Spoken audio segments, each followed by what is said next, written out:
Ça a été une baisse d'environ 30% d'engrais chimiques sur la partie des prairies permanentes, par exemple.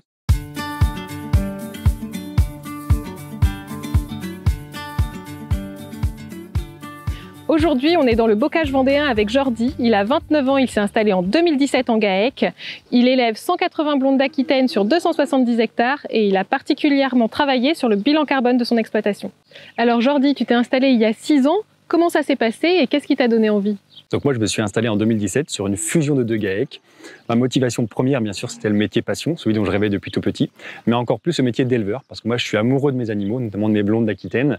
Et ce que j'aime, c'est le système naisseur-engraisseur, c'est-à-dire les accompagner de la naissance jusqu'à la fin de leur vie. Et puis, à côté de ça, c'est aussi la notion d'entrepreneuriat, parce qu'un agriculteur, c'est un chef d'entreprise. Et donc, moi, j'aimais le fait de ne pas avoir de routine, de se challenger, d'avoir des projets.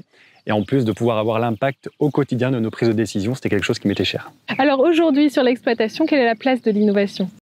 Je dirais que sur notre exploitation, l'innovation, avant tout, ça a été que j'intègre le GAEC en tant qu'associé le plus jeune. Et puis, nous, l'innovation, on l'a vraiment réfléchi comme quelque chose au quotidien, comme les notions d'écosystème.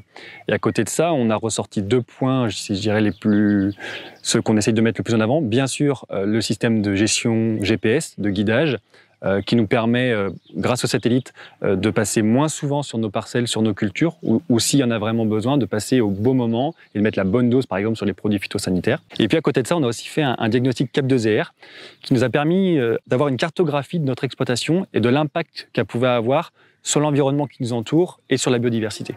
Donc à la fois le carbone et la biodiversité. Exactement.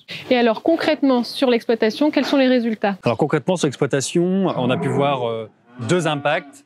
Le premier, ça a été une baisse d'environ 30% d'engrais chimiques sur la partie des prairies permanentes, par exemple, ce qui nous a permis de valoriser beaucoup plus les effluents d'élevage. Et puis après, on a pu mettre en place différentes pratiques, notamment sur notre assolement, où on a augmenté la part de légumineuses pour être le plus autonome possible en protéines. Aujourd'hui, on n'achète plus du tout de soja pour l'alimentation de nos bovins.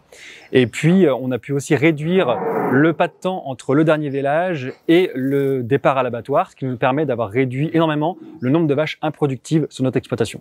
Alors, parlons un peu de l'avenir. Qu'est-ce qu'il y a sur le GAEC comme projet ?